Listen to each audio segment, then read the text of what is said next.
Hello friends, आज के video में हम बात करेंगे गर्भावस्था के दौरान जो स्तन में बदलाव आता है उसके बारे में हम जानेंगे। वीडियो को मैं आगे बढ़ाऊं उसके पहले मैं आपसे रिक्वेस्ट करना चाहूँगी कि अगर आपने मेरे चैनल को सब्सक्राइब नहीं किया है तो प्लीज़ मेरे चैनल को सब्सक्राइब कीजिए, ताकि मैं कोई भी हेल्थ रिलेटेड टॉपिक के बारे में वीडियोज़ डालूँ तो उसकी इन्फॉर्मेशन सबसे पहले आप तक पहुँच सके। तो चलिए वीडियो को आगे बढ़ाते हैं। आज के वीडियो में हम बात करेंगे गर्भावस्था में होने वाले स्तन के बदलाव के बारे में।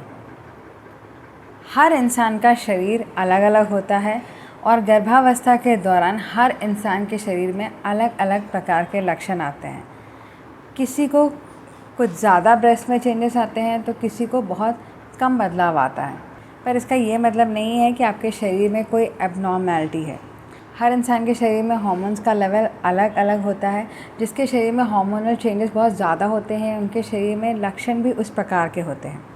तो इसलिए आप ये सोचकर कभी ना घबराएं कि आपके कोई फ्रेंड या आपके कोई रिलेटिव उनके शरीर में जो बदलाव हुआ था वो आपके शरीर में नहीं हो रहा है, तो इसका मतलब ये है कि ये कोई रॉन्ग सिग्नल है। ये बिल्कुल नहीं है। हर इंसान को प्रेगनेंसी में होने वाले बदलाव वो एक प्रकार के नहीं होते।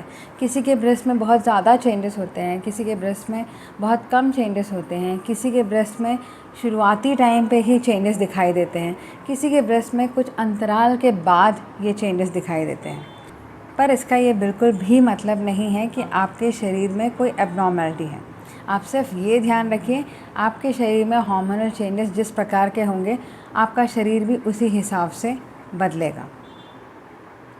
प्रेगनेंसी के दौरान जो ब्रेस्ट में चेंजेस होते हैं ये आप जब भी कंसीव करते हैं उसके एक हफ्ते से लेकर जब तक आप बच्चे को डिलीवर नहीं कर देते तब तक ये चेंजेस धीरे धीरे होते रहते हैं।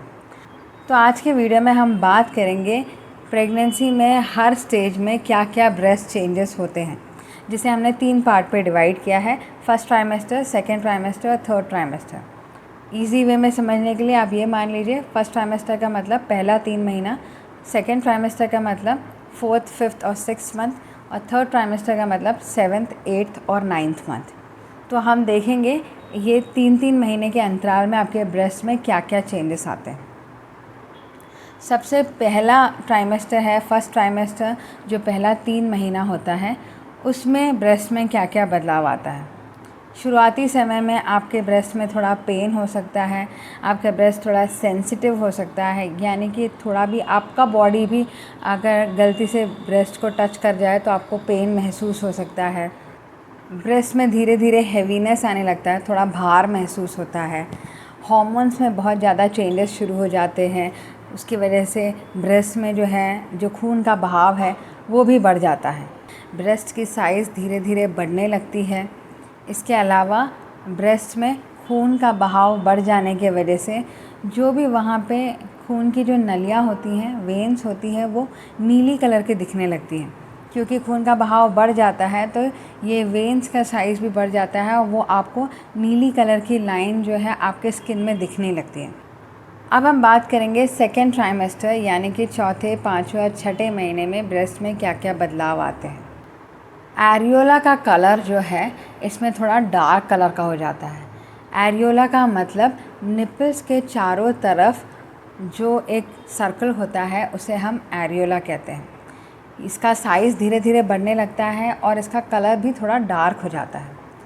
जनरली जब आप ब्रेस्ट फीडिंग स्टॉप कर देते हैं तो इसका कलर जो है नॉर्मल साइज़ में कई बार आ जाता है और कई बार नहीं भी वापस आता है, ये 1 या 2 शेड डार्क रह जाता है। इसके अलावा एरियोला में बम्प्स जैसे आते हैं। बम्प्स का मतलब छोटे छोटे दाने जैसे आते हैं। ये दाने जो है इसके नीचे मॉन्टगोमरी ट्यूबरकल्स होते हैं। ये ट्यूबरकल्स का काम क्या होता है, ये ऑयल ग्लैंड्स होते हैं जो आपके ब्रेस्ट में मॉइस्चर प्रोवाइड करते हैं, जिसके कारण ब्रेस्ट में लुब्रिकेशन होता है और आपको ब्रेस्ट फीडिंग कराते वक्त आसानी होता है। इसके अलावा निपल्स में डिस्चार्ज हो सकते हैं। कई बार निपल्स में डिस्चार्ज जो है कई लोगों को दूसरे तिमाही में दिखता है या फिर कई लोगों को तीसरे तिमाही में दिखता है, या कई बार ऐसा भी होता है कि जब बच्चा डिलीवर हो जाता है तो उसके बाद उनके निपल से डिस्चार्ज आने लगता है। तो अगर आपके शरीर में निपल्स डिस्चार्ज नहीं हो रहे हैं तो इसे सोचकर बिल्कुल भी चिंता ना करें। अलग अलग इंसान के बॉडी में अलग अलग टाइम पर निपल डिस्चार्ज हो सकते हैं, तो आप उसे सोचकर बिल्कुल भी टेंशन ना लें। इसके अलावा आपके ब्रेस्ट में गांठ जैसे बन सकता है। ये गांठ बहुत सारे रीज़न्स की वजह से हो सकता है। कई बार ऐसा होता है कि मिल्क जो है एक एक नली में जाकर इकट्ठा हो जाता है, जिसकी वजह से ऐसा लगता है कि ब्रेस्ट में गांठ बन गए हैं, या फिर ट्यूमर की भी निशानी हो सकती है ये। तो इसके लिए आप अपने डॉक्टर के पास जाकर दिखाएं, उन्हें चेक कराएं कि ये गांठ कोई गलत सिग्नल का इशारा तो नहीं कर रहे हैं या ये कम्प्लीटली नॉर्मल है। तो ये थे दूसरे तिमाही में होने वाले ब्रेस्ट के चेंजेस। अब हम बात करेंगे तीसरे तिमाही यानी कि 7वें, 8वें और 9वें महीने में ब्रेस्ट में क्या क्या चेंजेस होते हैं। तीसरे तिमाही में ब्रेस्ट का साइज़ धीरे धीरे बढ़ते जाता है।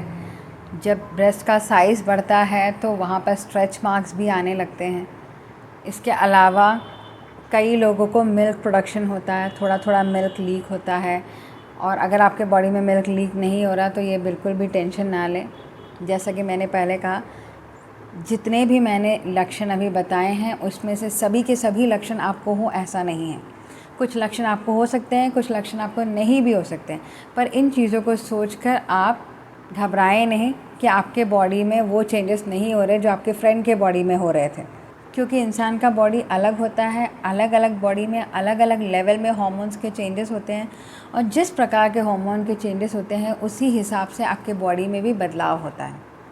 तो आप बिल्कुल भी ये सोचकर टेंशन ना लें कि इसमें जो बताए गए लक्षण हैं वो सारे के सारे लक्षण आपको नहीं हो रहे। कुछ लक्षण होंगे और कुछ लक्षण नहीं भी होंगे। तो इन चीज़ों को के बारे में सोच के आप बिल्कुल भी टेंशन ना लें। तो फ्रेंड्स, मैं आशा करती हूँ कि आज के वीडियो में आपको समझ में आया होगा कि आपकी प्रेगनेंसी के दौरान क्या क्या ब्रेस्ट चेंजेस हैं जो आपको हो सकते हैं, जो ये इशारा करते हैं कि आपकी बॉडी आपको रेडी कर रही है बेबी डिलीवर करने के लिए और बेबी डिलीवर करने के बाद ब्रेस्ट फीडिंग कराने के लिए। तो अगर आपको मेरा ये वीडियो अच्छा लगा तो प्लीज़ इसे लाइक और सब्सक्राइब करना ना भूलें, और इसे और लोगों के साथ भी शेयर करें ताकि उनकी भी जानकारी ब्रेस्ट से रिलेटेड चेंजेस के बारे में जो कि प्रेगनेंसी में होती है वो बढ़ सके। एक और बात मैं कहना चाहूँगी वो ये है कि आप मेरे कमेंट सेक्शन पे शेयर कर सकते हैं, जहाँ पर आप अपने प्रेगनेंसी के दौरान होने वाले ब्रेस्ट चेंजेस के बारे में बता सकते हैं, जिससे और लोगों को इसके बारे में जानकारी मिल सके। तो मिलेंगे हम नेक्स्ट वीडियो में कुछ और नई जानकारी के साथ। तब तक के लिए बाय बाय।